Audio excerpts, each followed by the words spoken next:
21واں باب 16 سے 18 آیت۔ اور وہ شہر چکور واقع ہوا تھا اور اس کی لمبائی چوڑائی کے برابر تھی۔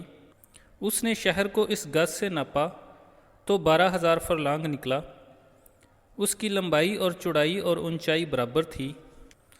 اور اس نے اس کی شہر پناہ کو آدمی کی یعنی فرشتہ کی پیمائش کے مطابق ناپا تو 144 ہاتھ نکلی۔ اور اس کی شہر پناہ کی تعمیر یشب کی تھی، اور شہر ایسے خالص سونے کا تھا جو شفاف شیشہ کی مانند ہو۔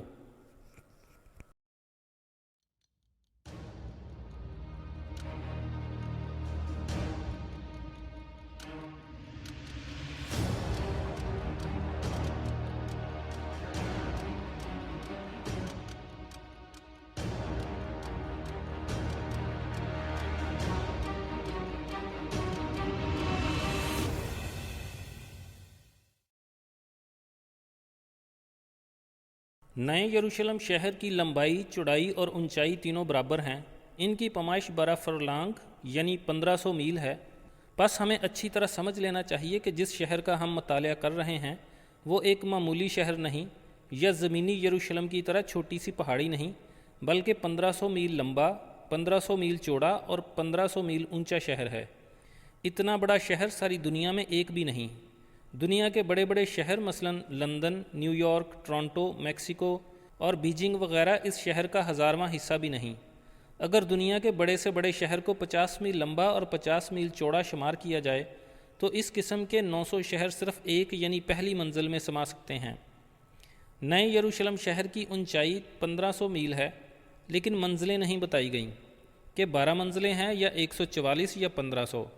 چونکہ اس شہر کی سب چیزیں 12 ہیں، ہم فرض کر لیتے ہیں کہ اس کی منزلیں بھی 12 ہوں گی۔ اس عظیم شہر کی شکل کے بارے میں کچھ نہیں بتایا گیا کہ کیسی ہے، اسی لیے اس کی شکل کے بارے میں علماء کے مختلف خیالات ہیں۔ بعض کہتے ہیں کہ یہ بالکل مکعب شکل کا ہوگا، یعنی نیچے سے بھی چکور اور اوپر 1500 میل بلندی پر بھی چکور۔ اس کی وجہ یہ بتاتے ہیں کہ خیمہ اجتماع اور ہیکل میں پاک ترین مقام جہاں عہد کا صندوق رکھا جاتا تھا بالکل مکعب شکل کا تھا، یعنی 20 ہاتھ چوڑا اور 20 ہاتھ اونچا۔ اس صورت میں اس کے 6 پہلو سب مربع شکل کے بنتے ہیں، اور ہر ضلع 1500 میل یا 2400 کلومیٹر لمبا ہے۔ بعض علماء اسے مخروطی شکل دیتے ہیں۔ اس کی وجہ یہ بتاتے ہیں کہ خداوند مسیح اس گھر کا کونے کے سرے کا پتھر ہے جو سب سے اوپر رکھا جاتا ہے۔ مکعب شکل میں 4 کونے بن جاتے ہیں اور کونے کے سرے کے پتھر کا تعین کرنا ناممکن بن جاتا ہے۔ نیز ہیرے کی شکل مخروطی ہوتی ہے۔ بعض علماء اسے پرانی زمین کی طرح گول خیال کرتے ہیں جس کے اندر شہر مکعب کی شکل کا ہوگا۔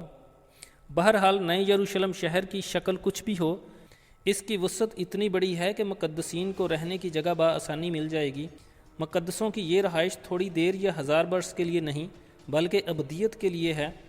شہر کا ہر طرف سے برابر پیمائش کا ہونا کاملیت کو ظاہر کرتا ہے کہ یہ شہر جو خدا کا شہر کہلاتا ہے ہر لحاظ سے کامل ہوگا۔ فرشتہ نے شہر کی دیوار کی پیمائش کی تو 144 ہاتھ یعنی 216 فٹ نکلی۔ دیوار کی پیمائش سے یہ صاف ظاہر نہیں ہوتا کہ دی ہوئی پیمائش اس کی اونچائی ہے یا چوڑائی ہے۔ بعض علماء کا خیال ہے کہ یہ پیمائش دونوں کو ظاہر کرتی ہے، یعنی دیوار 216 فٹ اونچی اور 216 فٹ چوڑی ہے۔ اس آیت میں پیمائش کے طریقے پر کچھ روشنی ڈالی گئی ہے کہ پیمائش کرنے والا تو فرشتہ ہے، لیکن اس نے آدمی کے ہاتھ کے مطابق پیمائش کی ہے جو عام طور پر 1.5 فٹ کے برابر شمار کیا جاتا ہے۔ بس 144 ہاتھ تقریباً 216 فٹ کے برابر بنتے ہیں۔ 18ویں آیت میں دیوار جس مادے کی بنی ہوئی ہے اسے یشب کہا گیا ہے۔ اس سے پہلے 11ویں آیت میں شہر کی چمک کو یشب سے تشبیہ دی گئی تھی جو نہایت قیمتی اور شفاف پتھر ہے۔ یوحنا رسول کو شہر کی دیوار میں سے بھی ویسی ہی چمک نظر آتی ہے جیسی شہر سے آتی ہے، اور وہ دیوار کو بھی یشب کہتا ہے۔ شہر کی بابت یوحنا بتاتا ہے کہ خالص سونے کا تھا، ایسا خالص سونا کہ وہ شفاف تھا۔ شہر کی اندر اور باہر کی سب دیواریں شفاف ہونا ضروری ہیں تاکہ اس میں سے روشنی باہر نکل سکے۔